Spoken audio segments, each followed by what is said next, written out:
그땐 독일인과 결혼만 하면 체류 허가증이 나오는 줄 알았어요. 그런데 제가 한국 국적자라서 간단했다는 걸 나중에 알았어요. 안녕하세요. 아줌마예요. 독일 아줌마는 독일에서 살고 있지만 한국 국적을 갖고 있어요. 한국 국적 때문에 독일에서 다른 외국 국적자에 비해 특별한 대우를 받는 경우가 있어요. 그런 특별한 대우에 대해 얘기할 건데 제가 독일에서 일상생활을 하면서 직접 겪은 것으로 6가지를 이야기할 거예요. 첫 번째, 저는 한국에서 독일인 남편과 결혼해서 살다가 독일로 왔어요. 한국에서 살 때 우리 부부의 공통 언어는 영어였어요. 제가 한국에서 독일어 공부를 하긴 했지만 완전 기초만 배운 상태라서 독일어 실력은 실력이라고 말할 것도 없었어요. 한국 국적 소유자는 유럽에서 비자 없이 3개월간 체류가 가능해요. 그래서 저는 무비자로 독일에 입국한 다음에 무기한 체류할 수 있는 체류 허가증을 받으러 관공서에 갔어요. 남편과 함께 관공서에 가서 신청을 했고 얼마 뒤에 체류 허가증이 나왔어요. 그땐 독일인과 결혼만 하면 체류 허가증이 나오는 줄 알았어요. 그런데 제가 한국 국적자라서 간단했다는 걸 나중에 알았어요. 예를 들어서 이라크 국적자는 독일 국적자와 결혼을 해도 비자 없이는 독일에 단 하루도 체류할 수가 없어요. 터키인의 경우도 독일 국적자와 결혼해도 비자 없이는 독일에 입국할 수가 없어요. 게다가 독일에서 규정한 레벨의 독일어 수준이 돼야 하기 때문에 독일로 오기 전에 터키에서 독일어를 공부해요. 독일에 와서도 의무적으로 배워야 할 레벨까지 독일어를 공부를 해야 해요. 참고로 2024년 세계 여권 파워가 한국은 2위예요. 세계 227개 국가 중 무비자로 193개국 방문이 가능해요. 정말 뿌듯하죠? 두 번째, 제가 출산했을 때 몸 상태가 좋지 않았어요. 그래서 산후보약을 독일로 보내달라고 한국의 가족에게 부탁했었어요. 김치통으로 가득 찬 보약이 독일에 도착은 했는데 액체 상태고 양도 많으니까 세간에 묶여있는 거예요. 세간으로부터 연락이 와서 갓난아기를 데리고 남편과 함께 갔어요. 세간에서 보낸 서류를 담당 직원에게 주었더니 서류의 번호에 맞는 박스를 찾더라고요. 박스 안에 물건을 보고 확인해야 한다고 말하면서 저희 얼굴을 보고는 중국에서 온 거죠? 라고 물었어요. 독일에서 아시아인의 얼굴을 보면 거의 중국인으로 생각을 해요. 어쨌거나 저랑 남편이 동시에 아니요 한국이에요 라고 말을 하자 세관 직원이 박스 뜯으려던 걸 멈추고는 그럼 그냥 가져가세요. 중국이면 내용물을 확인해야 하지만 한국에서 온 거면 상관없어요. 가져가세요 라는 거예요. 저랑 남편은 서로의 눈을 보며 뭐지? 암튼 좋네 라는 눈빛을 교환했어요. 그렇게 보약을 집으로 갖고 와서 잘 먹었어요. 그리고 한 번은 한국에 사는 친구가 업무상 유럽의 앤틱 카페트가 많이 필요했어요. 한국으로 보낼 카페트의 수가 많았기 때문에 전문 운송업체를 통해서 한국으로 보내려고 했어요. 제가 물건은 다 준비를 했는데 발송 시 필요한 서류가 뭔지 몰라서 좀 걱정이 되었고 세금이나 기타 경비가 많이 들겠다고 생각을 했어요. 그런데 아니었어요. 한국과 유럽은 자유무역협정이 체결되어 있어서 세금이 없는 거예요.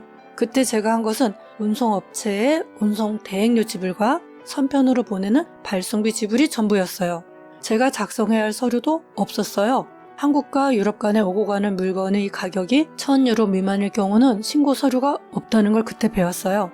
저희 경험담을 들은 베트남 아주머니가 하는 말이 뭔가를 자기네 나라에서 독일로 보낼 때도 독일에서 베트남으로 보낼 때도 서류 작성 등 절차가 까다로워서 물건을 보내고 받는 게 힘들다는 거예요. 역시 한국. 세 번째, 저는 한국에 있는 동안 운전면허증을 취득했어요. 그리고 이민 후 독일을 포함한 유럽에서 운전을 하기 위해 유럽 운전면허증을 발급받으려고 관공서에 갔어요.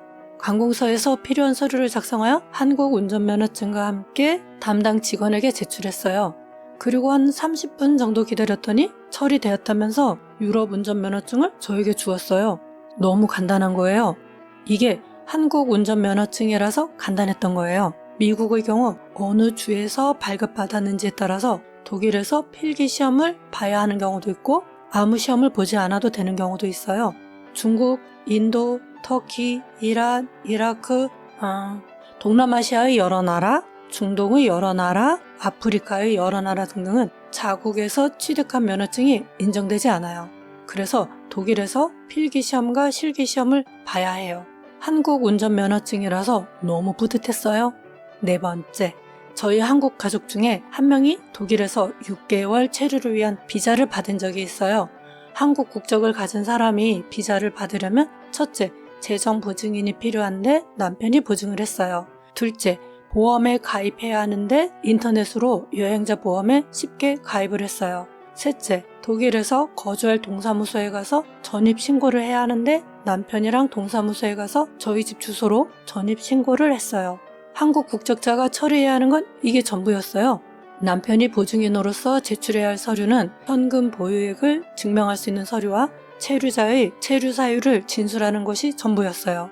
그리고 보증인으로서 남편이 시청에 현금 보유액 증명서와 진술서를 제출했더니 비자가 나왔어요. 한국 국적자에 대한 어떠한 조사도 없었고 일 처리도 어렵지 않았어요. 독일에서 장기 체류를 원하는 모든 외국인에게 비자 신청 절차가 간단한 것은 아니에요. 유럽 국가들끼리는 비자가 필요 없으니까 유럽 국가를 제외하고 간소하게 비자 신청이 가능한 나라는 세계에서 단 6개 나라예요. 미국, 캐나다, 호주, 뉴질랜드, 일본, 그리고 한국이에요. 너무 기분 좋아요. 다섯 번째, 코로나로 세계가 혼돈의 상태였을 때 독일에 사는 대부분의 외국인들은 모국을 방문하지 못했어요. 모국에 가면 모국에서 격리가 있고 독일로 돌아오면 독일에서 다시 격리가 있었기 때문이에요. 격리 기간과 여행 기간을 합해서 그렇게 장시간 일을 쉬거나 학업을 쉴 수는 없으니까요. 게다가 모국에 갔다가 감염될 수도 있고요. 한 중국인은 매년 한 번 이상 중국을 다녀왔었는데 코로나 때 4년 넘게 중국을 가지 못했어요.